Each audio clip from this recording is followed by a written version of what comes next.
Olá, meus queridos estudantes. Aqui quem fala é o professor André Pessoa.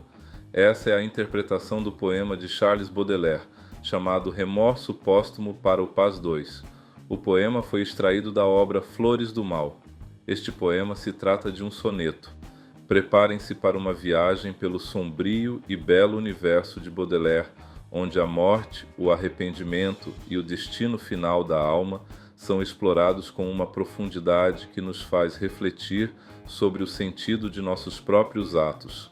O poema começa com uma imagem de uma mulher enigmática, a Bela Tenebrosa, que um dia também enfrentará seu fim, repousando no frio mármore de um túmulo. Baudelaire nos leva a um cemitério, onde a solidão é absoluta, e até mesmo a beleza é vencida pelo tempo e pela decadência. Ele nos faz imaginar essa figura de rara beleza, finalmente sozinha, em uma tumba chuvosa, um local de abandono e esquecimento. Nessa cena, percebemos o primeiro ponto do poeta. A morte chega para todos, mesmo para aqueles que brilharam com intensidade.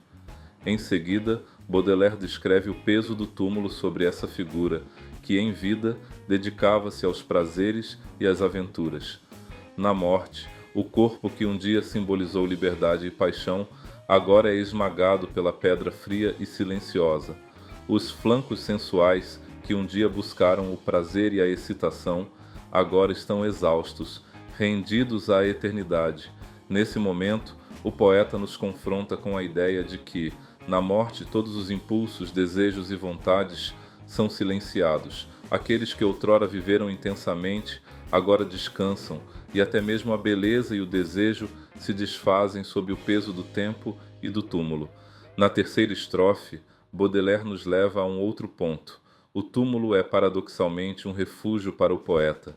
Para ele, a morte não é apenas um destino, mas também uma espécie de acolhimento. Nas longas noites de insônia, o poeta se volta ao túmulo em busca de entendimento e paz, como se apenas ele pudesse compreender a alma atormentada de quem vê a beleza e a fragilidade da vida.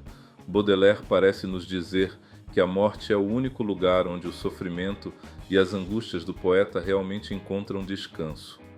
E, finalmente, o poema termina com uma advertência à figura da cortesã indiscreta, aquela que viveu sem dar atenção ao sofrimento e à mortalidade.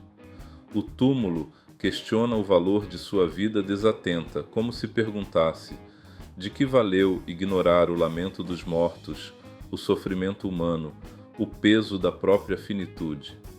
Baudelaire introduz o verme, que roerá o corpo lentamente, como um símbolo do remorso que finalmente consome aqueles que viveram sem pensar nas consequências.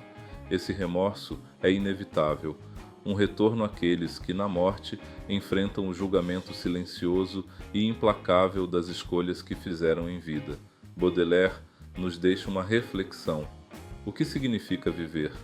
Vale a pena buscar apenas os prazeres momentâneos, sem pensar no amanhã, sem se preocupar com as dores e angústias que são, em última análise, o que torna a vida humana tão rica e significativa.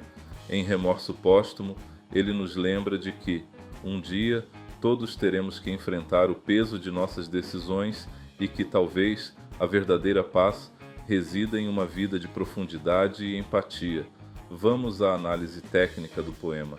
Esse poema é simbolista e sua classificação é tida como um soneto.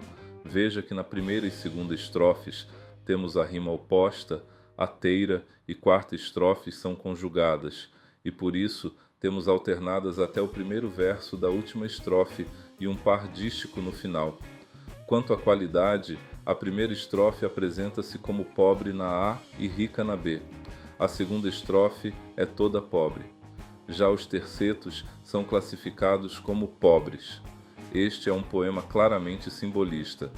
Características como o tom melancólico, o cromatismo da noite e o uso da aliteração da consoante S no poema apresentam as particularidades do poema. Essa videoaula foi produzida como uma experiência para a proposta do canal em alguns episódios. Deixe o seu like e comentário se gostou ou não.